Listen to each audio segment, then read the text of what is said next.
चीन का HMPV virus अब भारत में दस्तक दे चुका है। अब तक भारत में एचएमपीवी वायरस के 9 मामले सामने आ चुके हैं, जिसमें ज्यादातर छोटे बच्चे संक्रमित हैं। ऐसे में देश का स्वास्थ्य मंत्रालय भी इसको लेकर सतर्क हो चुका है। वहीं हरियाणा के स्वास्थ्य विभाग की तरफ से भी सभी जिलों में इस वायरस को लेकर एडवाइजरी जारी की गई है। अंबाला के सिविल सर्जन डॉक्टर राकेश सहल ने बताया कि एचएमपीवी वायरस को लेकर जो एडवाइजरी जारी की गई है, उसमें स्वास्थ्य विभाग द्वारा सबसे पहले यह कहा गया है कि इस वायरस को लेकर घबराने या पैनिक करने की कोई जरूरत नहीं है। हरियाणा के स्वास्थ्य विभाग द्वारा जारी की गई एडवाइजरी में स्पष्ट रूप से कहा गया है कि यह वायरस सामान्य इन्फ्लुएंजा वायरस की तरह ही है।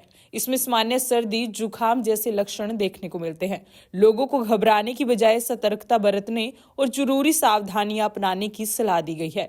एडवाइजरी में सुझाए गए सावधानी के उपायों के तहत बार बार साबुन और पानी से हाथ धोने, आंख, नाक और मुंह को छूने से बचने और खांसते या छींकते समय मुंह और नाक को ढकने की अपील की गई है।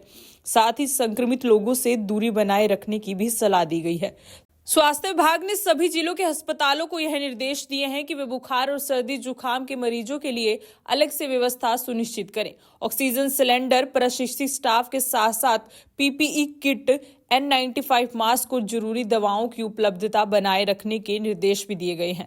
यदि किसी को सर्दी जुकाम के लक्षण दिखे तो उसे घर पर ही रहकर आराम करने और मास्क पहनने की सलाह दी गई है। वहीं गंभीर लक्षणों की स्थिति में तुरंत डॉक्टर से संपर्क करने की हिदायत दी गई है। डॉक्टर राकेश सहल ने कहा कि एचएमपीवी वायरस आमतौर पर बिना इलाज के 2 या 5 दिनों में ठीक हो जाता है। हाइड्रेशन बनाए रखना और सामान्य बुखार और जुकाम की दवाओं का उपयोग इस संक्रमण से निपटने में सहायक हो सकता है। वहीं उन्होंने बताया कि अंबाला के अस्पतालों में भी सभी पुख्ता इंतजाम कर लिए गए हैं।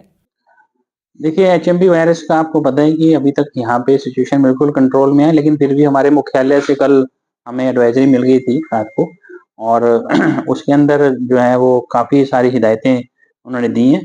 पहली तो सबसे पहली बात है कि कोई भी ज़रूरत नहीं है पैनिक होने की। नंबर 2 ये है कि इन्फ्लुएंजा वायरस ही है, जिसमें कि कॉमन कोल्ड की तरह से सारे सिम्पटम्स आते हैं, जैसे खांसी है, नज़ला है, बुखार है, कफ है, और कई पेशेंट्स को सांस वगैरह फूलना हो सकता है।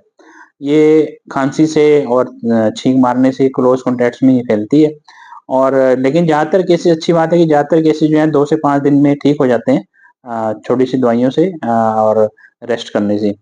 जो असली जो इसके ऊपर हिदायत दी गई है, उनमें से एक हिदायत ये है कि हमें कुछ प्रिवेंटिव मेजर्स लेने हैं, जैसे हाथों की सफाई रखनी है, हाथ धोने हैं, हैंडशेक से बचना चाहिए, और सैनिटाइज़र भी यूज़ करना चाहिए। हालाँकि सोप और वाटर से हाथ देखते रहें, और खासकर अपनी आँखों को, नोज़ को, नाक को, माउथ को अपने हाथों से टच करने से बचना चाहिए। जहाँ तक हमें जो हिदायतें दी गई हैं, ये तो एक जनरल डिस्क्रिप्शंस थी। जहाँ तक हमें हिदायत दी गई है, उसमें हॉस्पिटल के अंदर फ्लू कॉर्नर्स बनाने के लिए आदेश दिए गए हैं। तो हमें सभी सीएससी, पीएससीज़ तीनों बड़े हॉस्पिटल्स में हमने हिदायतें भेज दी हैं, और साथ में ऑक्सीजन बेड्स हैं, या जो स्टाफ है, या इक्विपमेंट है, जैसे कि ऑक्सीजन के सिलेंडर्स हैं, कंसंट्रेटर्स हैं, वो हमारे पास सफिशिएंट मात्रा में हैं। कुछ मेडिसिन्स के बारे में भी कहा गया है कि इनके बारे में आप रखिए, और सभी हेल्थ वर्कर्स को भी अगर कहा गया है कि आप अपने हाथ बार-बार धोइए, और अगर किसी को सिम्पटम्स हैं तो उसको जो है ना वो फेस मास्क जो है वो लगाना चाहिए। इसके अलावा हमारे, आपको पता है कि जिला मुख्यालय पे डिस्ट्रिक्ट सर्विलांस यूनिट होता है, उसको कहा गया कि डेली उसने रिपोर्ट करना है अपना कोई अगर केस ऐसा मिल रहा है, और आईसी एक्टिविटीज़ करनी है, और खासकर जो हमारे पास बच्चे होते हैं या बुजुर्ग होते हैं, उनको थोड़ा खतरा ज़्यादा रहता है। इसके साथ हमने आईएमए को भी, जो अम्बाला सिटी की है, अम्बाला कैंट की है, उनको भी अप्रोच किया है, ताकि उनको भी थोड़ा सेंसिटाइज़ करें।